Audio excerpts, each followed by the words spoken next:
Welcome to our continuing discussion about US President Donald Trump's global trade war, especially his attack on Canada, America's oldest ally and leading trading partner. I'm Bertram de Souza, veteran Mahoning Valley journalist and host of the Scribbler video podcast. Last month, we featured Caroline Pestiu, a widely respected veteran economic analyst in Canada, talking about the tariffs imposed by Trump and his ludicrous insistence that the country's future can only be guaranteed if it became America's 51st state. Caroline provided valuable insight into her nation's economic relationship with the US, but also made clear that a majority of Canadians are insulted by Trump's talk of annexation. That podcast is now streaming on Bertram de Souza's YouTube channel and is posted on the Scribbler Facebook page. So, what do young Canadians think about the attack on their homeland? We have two special university students as our guests. I say special because Sunita de Souza is my niece and Caroline Pestiu's granddaughter, and Dean Tessaro is Sunita's boyfriend. Both are students at the prestigious and world-renowned University of Toronto. Sunita is a third-year student studying English literature and Christianity and culture. She is an editor for an academic journal and has recently been studying Christianity and politics, especially American prosperity gospels and their influence on the American voter base. Dean is a third-year student studying political science and criminology and socio-legal studies. He is actively involved in student governance, having recently been elected to the Arts and Sciences Students' Union. His primary focus areas include legal development, critical international relations, and criminal justice policy. Well, hi, Sunita. Nice to see you after such a long time. And Dean, Hi. it's a pleasure meeting you. Nice to meet you. Thank you both for taking the time from your final exams and term papers and all of that stuff to chat with me about President Trump's attack on your country. But before we delve into the trade war launched by Trump, I'd like each of you to tell the viewers a little about yourselves. Sunita, why don't you go first? Yeah, absolutely. My name is Sunita de Souza. I am a third-year student at the University of Toronto, where I've been living for the past 3 years, but I'm originally from Ottawa. And I mean, growing up in Ottawa, my mom and a lot of my family, friends and stuff have all worked for the federal government. So like I think the attack by Donald Trump on the Canadian government and stuff like that, I have a slightly different perspective on because I see it kind of from the view of the civil servants and stuff like that. Okay. How about you, Dean? Yeah, I'm a third year political science and criminology student. And I grew up in the Toronto area my whole life, but I've always been involved and interested in politics. So I've been sort of monitoring this whole situation very closely as it develops, and I think I'm definitely with Sunita insofar as just having the really strong Canadian perspective on the entire thing as a student.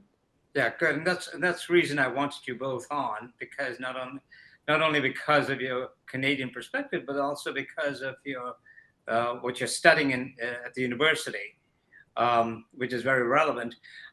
Let's start the discussion of this overarching question. How did you and your friends on campus and off campus react to Trump's contention that the only way Canada can survive economically is if it became America's 51st state? Dean, why don't you start? Sure, yeah. I mean, I think to some extent it's almost ridiculous. Like we feel a little removed from American politics a lot of the time. And there's such a common trend in Canada of, feeling like maybe we can look over there and say, well, that's not going on here. But once it starts to approach us, it's hard to get rid of that feeling of separation. So I think a lot of people I know at first were very sort of like, oh, it's just another thing that Trump says. He's not serious about it or anything like that. And then as the rhetoric has sort of ramped up, I think Yeah. it's the concerns have definitely gotten a lot stronger.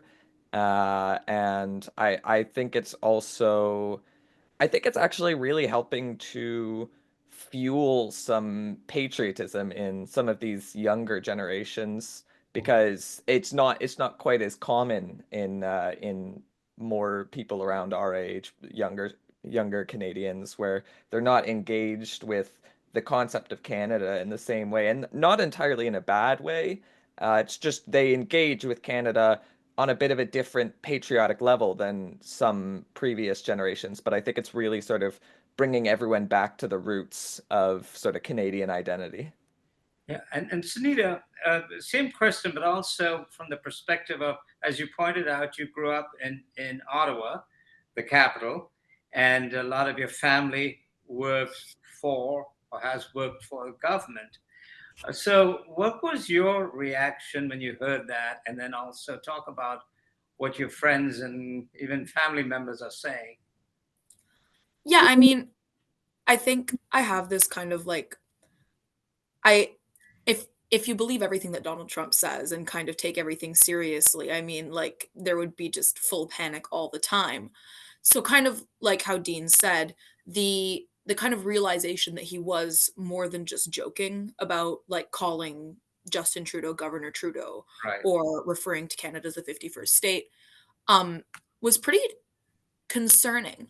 Now, I mean, growing up in Ottawa and like my mom works for the government, I've kind of seen how long everything takes to happen in the government. You know, it's not like a quick moving machine in any government and stuff like that. So, I mean, I think my first thought was like, well, how on earth is he planning on making that happen?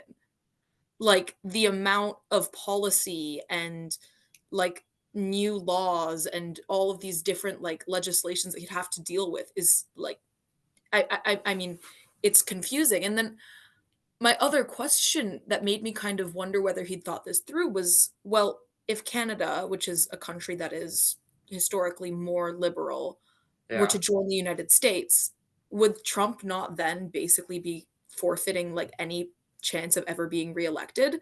Like we have a tenth of the population of the United States, but we would make up at least one more state. So with that amount of like electoral votes, it's basically the death of the Republican Party. Yeah, there's no doubt that Canada would be a blue state Yeah, if it was a 51st state. I mean, my God. exactly. And so I mean adding a blue state, obviously not all of Canada, and if you were to separate it in certain ways, but kind of I I don't know, like it just it seemed a bit confusing to me, to be But very honest. your new prime minister, Carney, used the word disrespectful. And others have talked about the United States sort of playing the role of a bully, and Trump, actually coming across as a bully. Um, Dean, given that on campus, what is the chatter right now about how the U.S. views and is treating Canada? It's number one ally, and its greatest trading partner. Yeah, I think that it's a little strange for sure. From a Canadian political science perspective, being removed from the United States, political science in Canada, I think, tends to take a little more of a harsh stance towards the U.S. and its position in international relations. Right. Um, and I think that like Canadian international relations scholars have observed a lot of these patterns of the current US like unipolar power and how it's played out and how the first Trump presidency there were signs of US isolationism, withdrawing from places like the Philippines, for example. But I think there's a little bit of this shock that nobody really thought they would do that to Canada. Like, people anticipated the US pulling aid out of Africa and pulling troops out of Afghanistan and that sort of thing. But I don't think anyone ever expected the US to become isolationist towards Canada. So I think there's a little bit of a surprise where no one's really quite totally sure how to process it yet. No one's really sure if it's just a rhetorical device, if he's really gonna start conflict, how that conflict would play out. I think it's really all just up in the air right now. And Sunita, as part of your coursework and what you're studying, you have focused on America and sort of the American voter through what's it called, the gospel. Oh, yeah, the prosperity gospel. Yeah, the prosperity. So Could you explain that and what that what kind of perspective you've gotten from studying that? yeah, absolutely. So prosperity gospel is a mostly kind of newer Protestant idea that Jesus wants you to make money and kind of to succeed in life, and that by prospering and by doing well economically, you are essentially showing that you are a chosen one by God. So a lot of mega churches and kind of like religious centers, those really big evangelical proselytizing centers will be preaching prosperity gospel. And that's how they're able to kind of reconcile the fact that despite following a religion that at its core is very much about giving up riches, being kind of humble and willing to share with thy neighbor and loving and forgiving, they're able to then translate that into, well, Jesus wants us to make millions and have massive pyrotechnic shows, and that's our way of worshiping him. And it's very interesting because of the kind of first world countries, America is probably the most religious.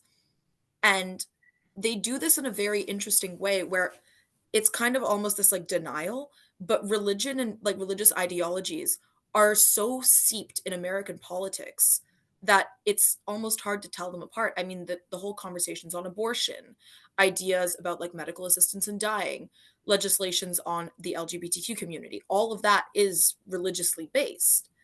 And even though Canada and some conservatives have kind of firmer stances on that or are more against it, there is much more of a separation of kind of church and state in Canada. So that's like a weird thing to see when the US claims to kind of be this land of the free, but is so theologically motivated sometimes.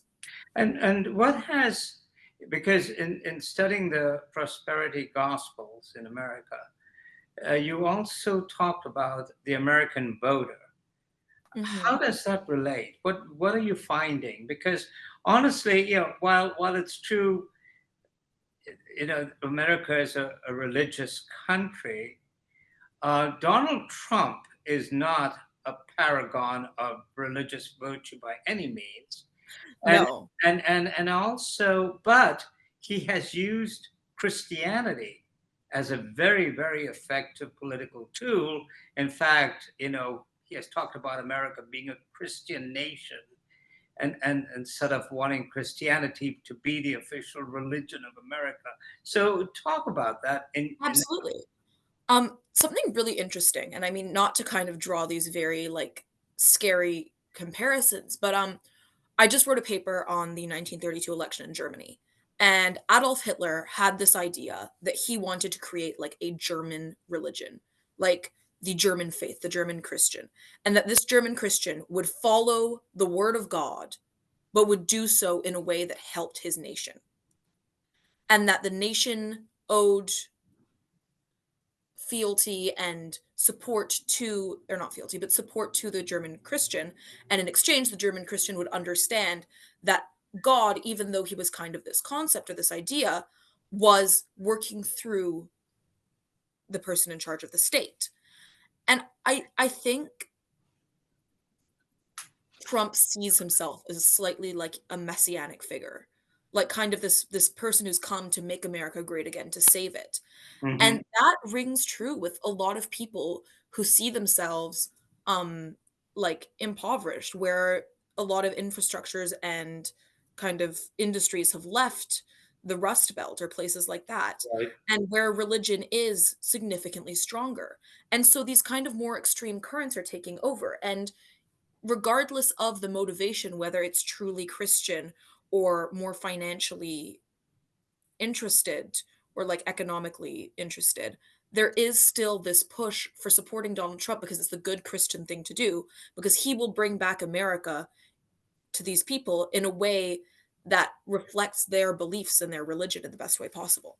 I think also, if I can jump Right. in on that Please, point please do. as well, I think that Trump is also very much sort of the pinnacle of the prosperity gospel, right? He's there's this idea of him as a man who built his own wealth up in America, and he fulfilled the American dream, which, I that's one of the major differences theologically between Canada and the US, where the US is very, very based in that liberal Protestant Puritan model that leads the prosperity gospel to be so prominent in American culture. Whereas Canada sort of, the way that Canada broke off with the Loyalists led it to have a bit more of a British conservative Protestant strain, where it's just a little bit less liberal, and that small divergence really, I think, shaped the different cultures and how and why we don't necessarily see something like the prosperity gospel having as strong of a place in Canada. Absolutely. And I mean, I think like if you can kind of compare the leaders of Canada, even Mark Carney is getting a lot of criticism for being a banker and for like having investments and having worked for an investment company. Um, this is a man who was basically like a career Yes. bureaucrat who really just worked to optimize banks. Um, he is like people are kind of appreciating him because he's boring. Like, he's just a politician. If Mark Carney owned a hotel, there would be like constant protests at Parliament. I mean, there would be such outrage. But Donald Trump gets away with it because he is the American dream, kind of as Dean said. Right. Um, before we go any further, how old are you, Sunita, and how old are you, Dean? I'm 21. And I'm 20. You're 20. Okay. Because to put this discussion in perspective, it's fascinating to hear the two of you young people discussing these issues. But ever since Trump imposed the tariffs on Canadian goods and energy and and other products, uh, the rallying cry in Canada has been elbows up, and sort of in fact the Prime Minister Carney has used that quite often. Dean, as a political science major, explain the genesis of this, the rallying cry, and how effective is it in Canada today in light of the trade war that Trump has declared on Canada? I think I can explain this better than as a political science major. I can explain this even better as a hockey player. Okay. Um, Elbows Up, as far as my understanding of it goes, Elbows Up originates from Gordie Howe, who played on the Red Wings and was very known for using his elbows in a lot of physical interactions, we'll say, on the ice.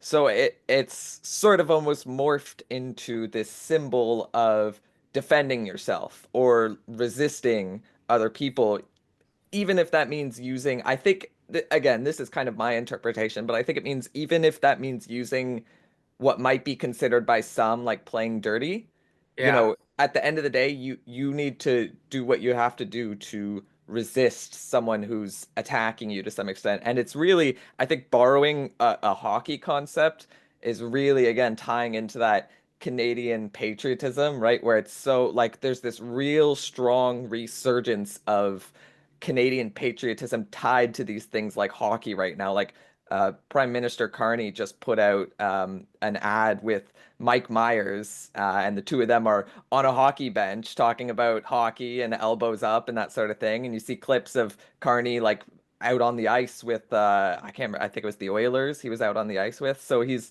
it's really relying on some of these pieces of Canadian culture to some extent to rally everyone together to defend Canada's sovereignty. And then also that got a boost when Trump came out in support of the United States, and Canada beat the U.S. in the tournament, and it was it was funny because Carney did talk about that. But Sunita, has this rallying cry, this elbows up, has it become as an effective tool as Make America Great Again? I think it's entirely different. I think Make America Great Again is more of an instigation. Like it is a declaration of a ideology. Elbows Up is more of kind of a reactionary thing. It says, okay, well, you're going to step on us, we're going to elbow you in the face. Um in, hockey terms. Yeah. But yeah, I mean, Canada has become significantly more patriotic, and it is in a way that is very different than what we saw before. I mean, so I'm from Ottawa, and the trucker protests, kind of, I'm sure people have heard about this, when like thousands of truckers descended upon Ottawa to protest the masks, and they basically shut down the city. Right. I mean, I couldn't get to school without basically needing to drive through like walls of trucks. It was terrifying, honestly, and extremely loud and very disruptive. And they use the Canadian flag and the maple leaf as their kind of symbol, as their insignia.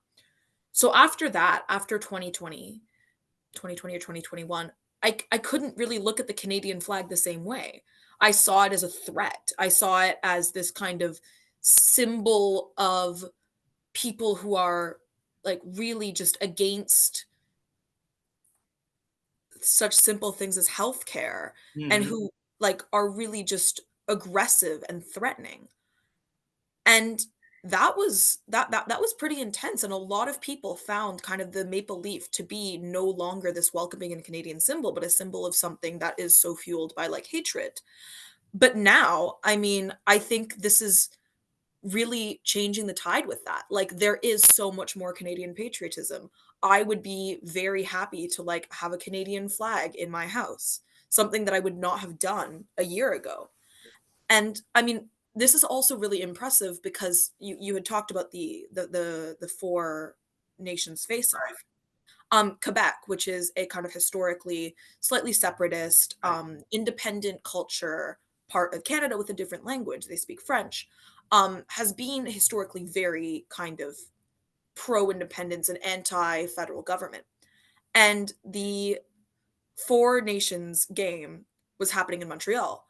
And Mhm. they all knew the words of the Canadian national anthem, which is something that, unlike in Ontario, where it's sung every morning in school, is not really a song that's as widespread. And I mean, I was reading a news report about like these students who all knew the Canadian national anthem. And I mean, the reporter kind of quipped that maybe they thought it was just a hockey song, but like it was still so impressive that this is going so far, and that it's really it's kind of nice to see.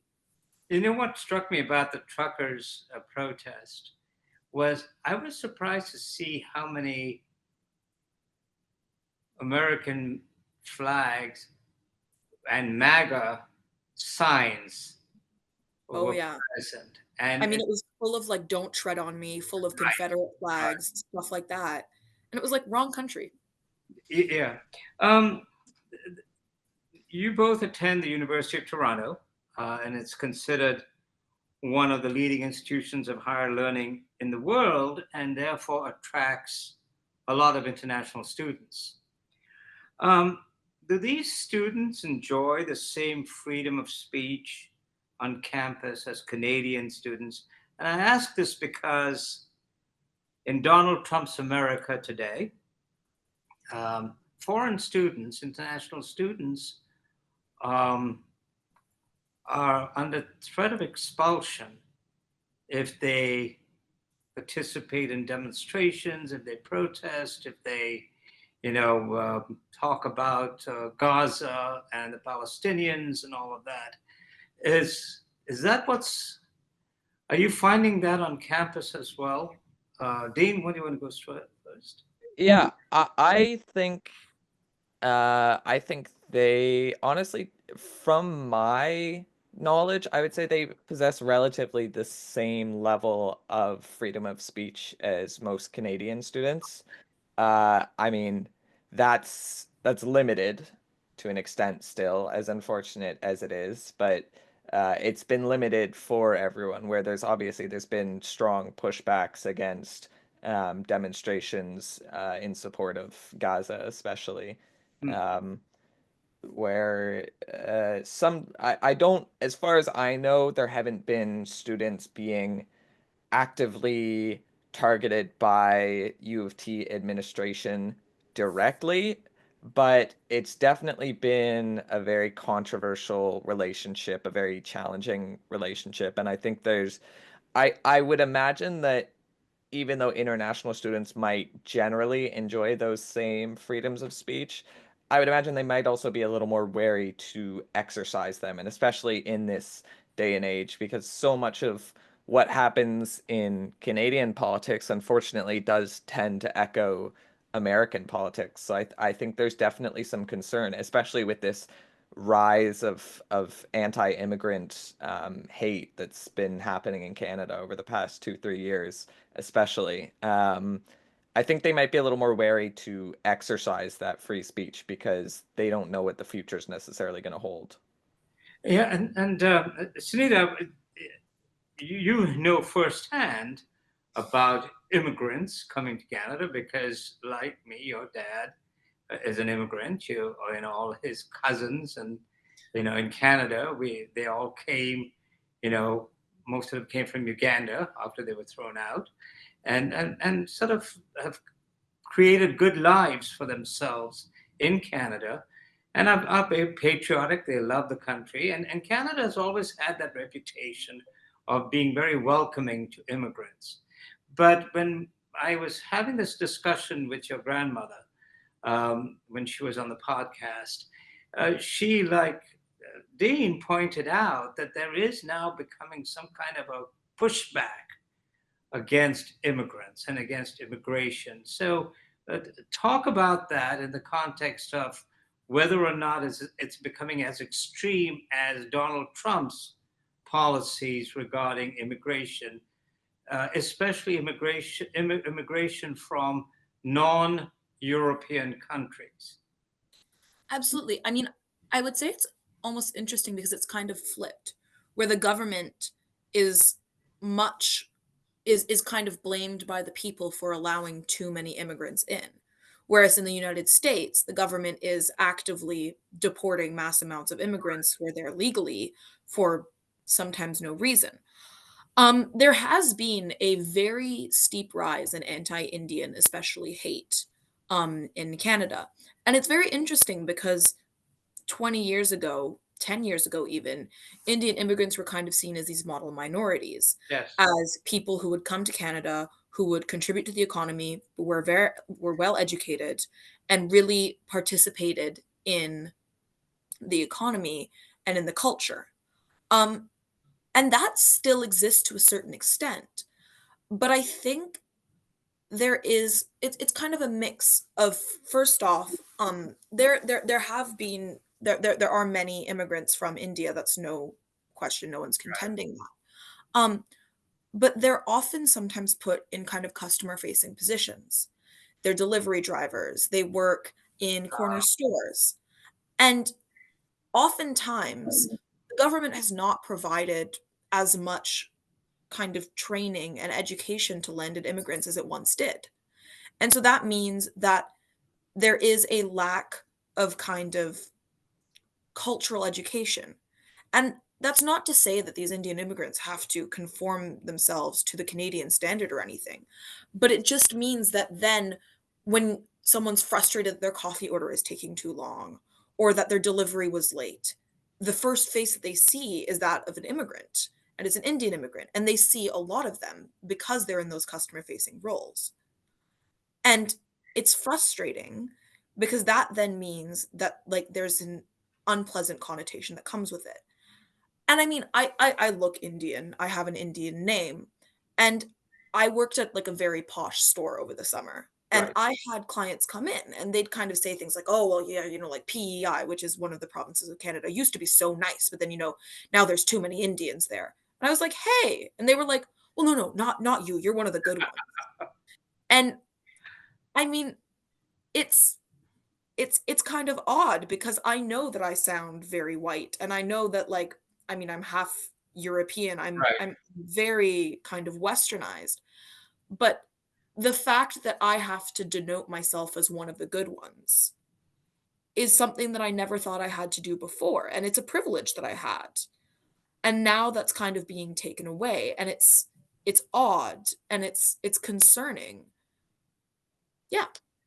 Is and Dean, I think you might be aware of this, and if not, um, there's this the great replacement theory that has swept Europe and has also taken hold in America, which says that there will come a time when whites are a minority in these countries, and therefore immigration policies have got to change. When Donald Trump talked about why can't we have immigrants from nice countries, he mentioned Denmark and Norway and Switzerland and those countries, and then he referred to third world countries or non-white countries as shithole countries, and those were his words. But to a large extent, he has carried the banner of white America. Is that what you're seeing in Canada? Is there a concern in Canada about it becoming the whiteness of Canada disappearing? Yes, 100% yes, and very much associated with the anti-Indian racism in particular. I think it doesn't necessarily follow quite the same strains as it does in the US. Like in the US, the deeper you get into it, it tends to be a very in a way, like it's very directly racist, but it also tends to be a very indirectly, like deeply anti-Semitic conspiracy theory. Whereas in Canada, it doesn't necessarily, obviously it has the same roots, but it doesn't necessarily follow the same viewpoints or the same arguments. And the argument is instead more so it just shifts everything onto the government and the immigrants themselves, where they're saying, it's the government's fault that they're letting all these immigrants in, but the immigrants themselves are coming here to replace us and to destroy Canadian culture and that sort of thing. And that's some of the rhetoric, the more general rhetoric you see. But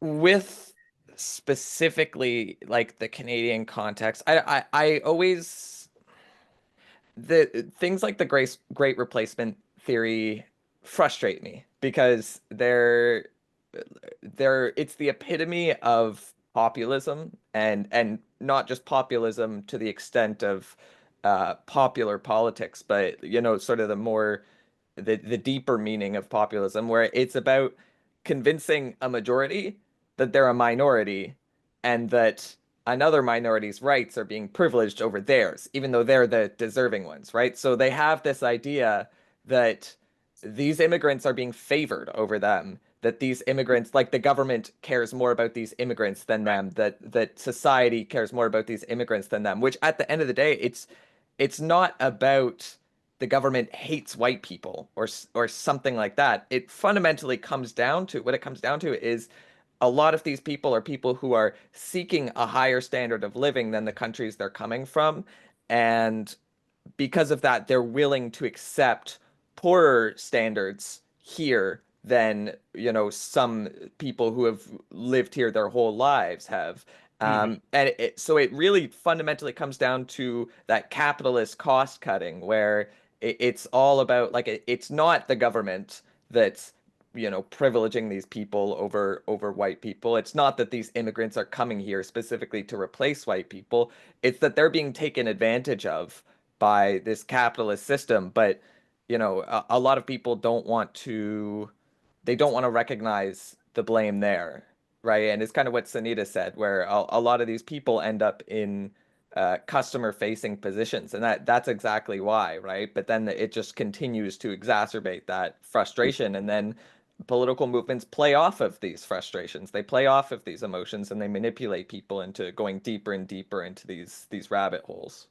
Are there particular regions of Canada where this anti-immigration sort of racist attitudes are more prevalent, Sunita?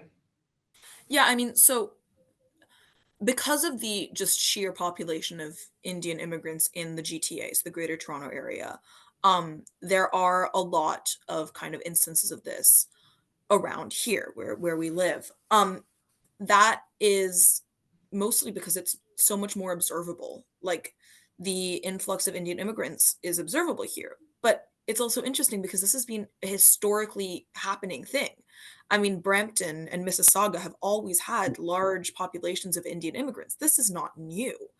I mean, some of the most affluent neighborhoods in these spaces do have a lot of Indian people living there, and that had never been a problem until now.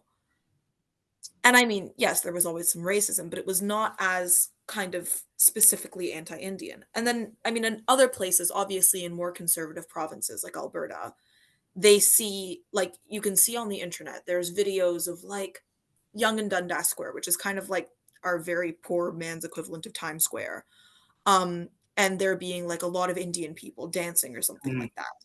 And I think Instagram, especially as a social media, has kind of become a spawning ground for these videos being published and then people just commenting like, oh, we've got like a new Mumbai in downtown or something like that. And it's really alarmist because when you're a white conservative guy from Alberta and you're seeing like all these brown people in the biggest city in Canada, you're like, wow, they really are taking over. This is awful. This is terrible. This is terrifying. And it's gone beyond just those videos. Like, I mean, I watched an interview with Mark Carney and I was reading the comments on YouTube, and a lot of them were like, oh, this is so cool. And, five down, someone was like, oh, well, is he going to solve the Indian problem? Huh. And that was extremely interesting to me because the Indian problem was the way that the government referred to Indigenous people. Right. Yeah. And so we've almost replaced one Indian problem with another, and And, both I are rooted in remember racism when and xenophobia. I remember when Donald Trump was campaigning and he talked about he was going to, deport millions, of illegals. Mhm. Justin Trudeau made a statement that he says, you know what? He says, okay, fine. If you want to start deporting all of these people, we can take in 1.5 million because we got all of these jobs that need to be filled. And then he changed his mind towards the end of his tenure, and it struck me that he was responding to what was going on in the country as far Yeah. as immigration was concerned, and it sort of saddened me because, as I said, Canada was always viewed as a very welcoming country for those people around the world. Absolutely. And I mean there really is that backlash now. And it's kind of interesting because I mean, yeah, I've always been very proud of how many immigrants Canada has taken and how many refugees. I mean, after like the amount of Syrian refugees that were taken in by Canada, Yes. although the infrastructure was spread quite thin and it was not, probably the most perfectly executed plan, it was still extremely impressive and extremely heartening and kind of it made me proud to be Canadian. And I think there's a way that Canada versus America is explained, and it's that America is a melding pot where you go and you join and you become American, and Canada's a tapestry where you go and you join and you become a part of it, but you maintain what makes you you. So instead of becoming a part of kind of the like great melting pot that is America, where who you were before doesn't matter because now you're American. You join Canada and you're able to still keep your culture and keep your heritage and still contribute to Canada. And that was always like very nice. But now it seems as if there's this kind of push to make people truly Canadian. But we're such a large country and we don't have that big of a population. So the Right. idea of truly Canadian is difficult to achieve. I mean, other than hockey and like snow, there's not much that groups all of us. And Right. those small subcultures were really like one of the most beautiful parts of being Canadian. Dean, I'm going to get personal with you because I don't. How long have you been dating? How long have you and Dean been dating, Sunita? Hey, Dean, how long have we been dating? Yeah. Like a year and a couple months. Okay. Yeah. So when you first started dating this um, mixed race Canadian, half European and half Indian, and you talked to your family about this, what was their reaction? Sunita's laughing because she's not the first mixed race European and Indian I've dated. Oh, okay. So if there was going to be any racism, what my parents would have already gotten past that. But no, I was very lucky to be raised in a very, very progressive household. My parents are very, very supportive of, myself or my brother in anything that we want to do in our identities, that sort of thing. And also they're very actively or consciously like anti-racist, anti-homophobia, like that sort of thing. They're strong believers in progressivism. So I don't think it ever threw them for a moment. Okay. So as you watch what's going on between the United States and Canada, and the rhetoric and Donald Trump's aggressive attitudes, um, do you find that there is genuine concern in Canada about the destruction of the economy, the sort of punishing, because as Trump has pointed out, that without American markets, Canada's economy will collapse. So speak to that and how much of a concern it is, especially for young people. Sunita? Yeah, I mean, our generation grew up kind of with this like very cynical view that unfortunately is based in reality of, we're not going to be able to own houses. We will probably not be able to retire before the age of like 70. And these ideas like this, that, the market that we're inheriting and the world that we're inheriting is one where like gas prices, food prices, everything is more expensive than it has ever been. And it's increased at an exponential level. I mean, when my grandmother came to this country from the UK, Mm-hmm. she had a job already lined up that she had gotten through one international phone call. Her and my grandfather were able to buy their house with cash. These are things that are like not very feasible for a lot of people our age. So, I mean, the economy going down and us getting into like another kind of depression and stuff like that, although very concerning, almost kind of just adds to the cynicism.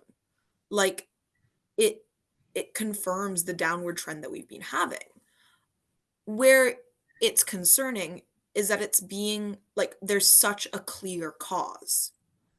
I think, and I mean, here's the thing, I'm not a political science major. I don't have a deep understanding of economics, much to my grandmother's disappointment. Mm-hmm. But I mean, most of the time, the way that the market works and the way that the economy is going and how inflation happens and all of that has kind of been like incomprehensible to me. I'm like, I know it happens, but I don't really know why. Mm-hmm. Now you can really point at like one bad guy who's making it happen, basically. And that's really odd because it's like this one man and his, backup dancers of odd white men All right. are like single-handedly taking down the Canadian economy to a certain extent. And it's really weird. Actually, I'm gonna disagree with you there, Sunita. Oh, Um, good. Go ahead. because yeah, there's been too much consensus thus far. I think that view is true to some extent, but it's a lot more true in slightly more liberal progressive circles. And I think if you look more towards the moderate, the conservative side of things, there's been this very wide perception that Trudeau and the liberals have tanked the economy, which isn't really all that true. But people conflate some made up liberal economic policy, because a lot of these people don't actually know what the liberal economic policies are. But people conflate that with, a lot of the losses that were experienced during COVID and that sort of thing. Mhm. Um, and people conflate that with, globally rising inflation. People conflate that with like corporate greed. We have recently, Canada's become a lot more, not a lot more, but somewhat more aware of grocery stores manipulating prices, Right. especially Loblaws, one of the big three chains in Canada, had was being boycotted for a while because a lot of these stories came out that they were actively engaging in price manipulation and markups and that sort of thing. But there's a lot of these people don't look at that. They just see that the cost of living has risen and they blame it on the government. So, and it might feel to us like this is a minority opinion, but the truth is this is a shockingly prevalent opinion in Canada. And I think the tides have shifted a little bit with the change from Trudeau to Carney, because not only is he a fresh face, but he's also, he's a banker, he's an economist, so people hear that and they think that's a guy who knows money. Um, but And I like, mean, Carney is more economically conservative. yeah, oh, very much so, more economically conservative than previous liberal prime ministers, and probably more on par with the conservatives. But there's just been this widespread conflation of economic downturn with Trudeau, and then some of these people, like especially the really hard right-leaning like pro 51st state people, very strongly advocate for Trump to come and save the Canadian economy, right? So their belief is that if Trump takes over, right, then he can save the Canadian economy. It's almost like the spreading of the prosperity gospel to Canada to some extent, where they think that Trump is going to come in and save us from the horrors of Trudeau. So, I think there's different opinions, but that one actually seems to be one of the more dominant ones. How widespread is that? Because are you suggesting that there are Canadians who are willing to give up their identity as Canadians Yeah. in I, order in order to in order to have Donald Trump come and save the economy? I think they're a small but very vocal minority. And it's a lot of the same people who were involved in the trucker protests, involved in anti-vax movements, involved in sort of the cultural milieu of conspiracies, right? But Where a another lot of people have sort of subscribed to the new religious movement of MAGA, Right. and they want that to come here. They want to bring the prosperity gospel here. And you go as well, Sunita. but another thing is that on the flip side, a lot of previously quite, pro America, like people who would have said, yeah, Donald Trump's doing good things, we need one of him here, have turned against him. I mean, I know people who are dual citizens, who are American and Canadian citizens, and who have entirely turned their back on Donald Trump, despite being quite conservative, and despite in 2016 being like, yeah, we need one of him. Like he's doing good things for America, and we need that here. And it's it's really like, yeah, it's nice to see, but it's also almost alarming to think that like people who were so pro Donald Trump have now, like, they've snapped out of it and they've gotten like they're no longer drinking his Kool-Aid. And so like how extreme has he gotten that that's happening? I think those patterns are really most salient in like if you look at the polls on the upcoming Canadian election, Right. um, if you look at them from when Trudeau was still in the hot seat to now with Carney, like the Conservatives were leading by a substantial margin, right? And a lot of that was because Pierre Poilievre, the leader of the Conservatives, a lot of his rhetoric is just directly echoing Trump. Like there's you could see there's lots of videos of him basically quoting Trump word for word. His new thing is Canada first, which is just mimicking America first and that sort of thing. So um And boots on the ground is another thing that he's been saying, which is very, very Trumpian. yeah, exactly. So he's like he was exploiting that desire for a conservative MAGA type candidate in Canada. But then with this sort of shift, these two things that have happened sort of in tandem, which is, Trudeau leaving and being replaced with Carney, who's a little more of an economically conservative figure, and also this hard Trump turn against Canada has really caused a very dramatic shift in the Canadian landscape where now you have the Liberals who are leading in the polls by a Right. significant margin, and the Conservatives are falling deeper and deeper behind. And in that regard, and there's sort of the pushback against Trump. Um, and since we talked about hockey, um, Canadian hockey great Wayne Gretzky um, supported Donald Trump and during the presidential campaign. And I've read where he seems to be losing fans in Canada because he hasn't spoken out against Trump during this trade war and these attacks, Trump's attacks on Canada. So is that sort of an exaggeration of the media, or is that actually happening, Sunita? I mean, like when you said, Canadian hockey great Wayne Gretzky, I was like, yeah, no, we don't claim him anymore. I mean, he is, and this might just be because I spend a lot of time with liberal people, but honestly, I don't even think so. Like he is really losing basically all kind of reputation that he had in Canada.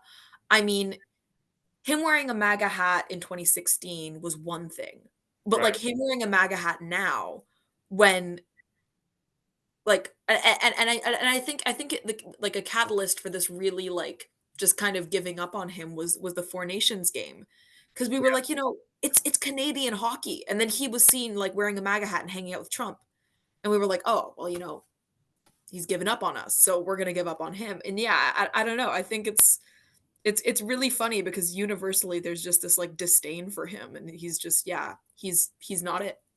I And think I it don't goes beyond just wearing a MAGA hat too, because like the truth is, a lot of hockey players are a little more conservative, right?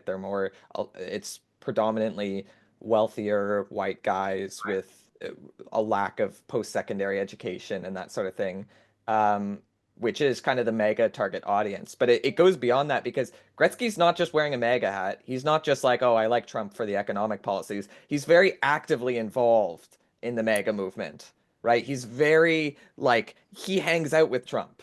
His I mean, whole he had Christmas family. with him, didn't he? Yeah, yeah, exactly. Like he's involved and continues to be involved. And I mean, I think that his reputation has really rapidly been tarnished in Canada. I can tell you there's a statue of him in Edmonton that Yeah. a couple of weeks ago was actually smeared with feces. Yes. I read. And if this happened any other time, um, any other statue, it would probably like the rhetoric around it would probably be completely different, right? I mean, you would probably have all sorts of accusations being thrown out about who did this, why'd they do it, is it the minorities, is it the communists, like that sort of thing.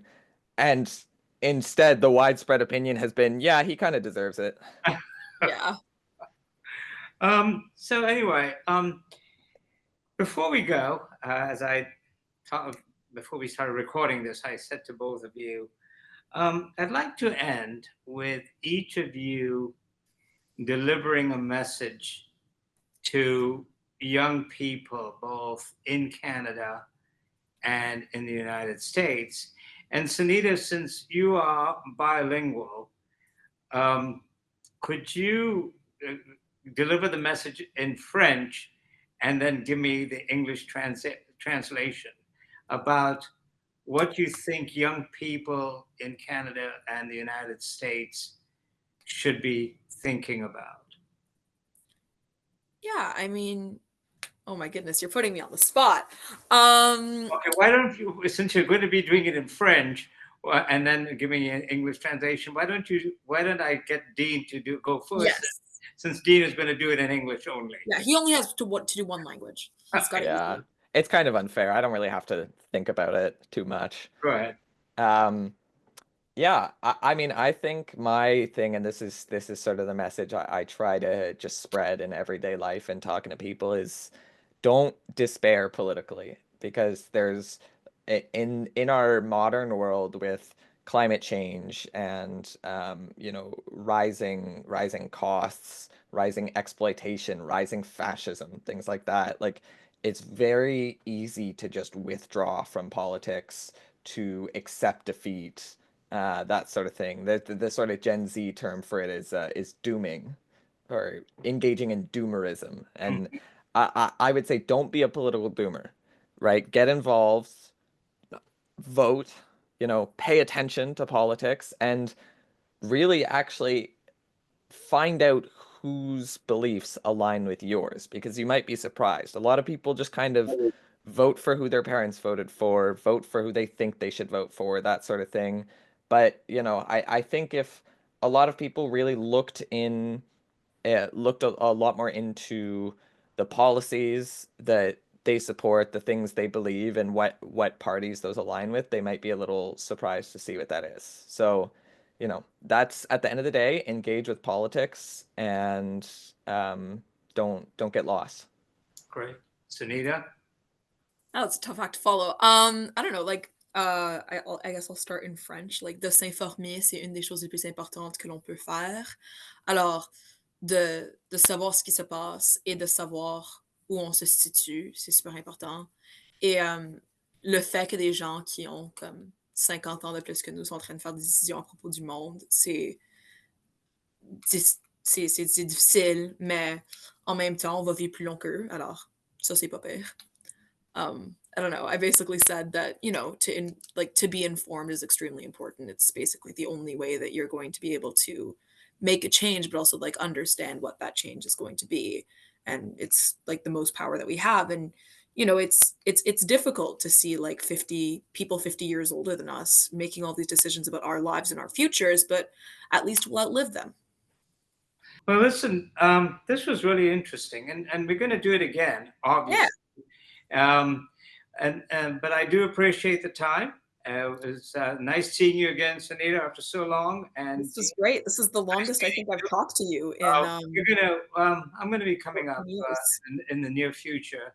Yes, please To do. see your dad. And then, Ohio's not that far from Toronto. I could also go visit you. no, it isn't. It is not. And so when I do, we'll get together. I've heard Cincinnati's We very nice. might even do the podcast from there. Yeah, that would be great. That would be. And I've then got the equipment. Oh, I know. Yeah, I'm glad come you down to Ottawa, we and then can my do- dad has a podcast mic, so What's we've got that? everything we need. What's that? My dad has a podcast mic, and Dean can come down to Ottawa or up to Ottawa, so we could do an Great. in-person podcast with Caroline Pestio and my mom. Yeah. Okay. It'd be great. Well, nice seeing you again. We'll talk Nice to meet soon. you too. Take care. Yeah, absolutely. My Bye-bye. pleasure. Bye. Thank you.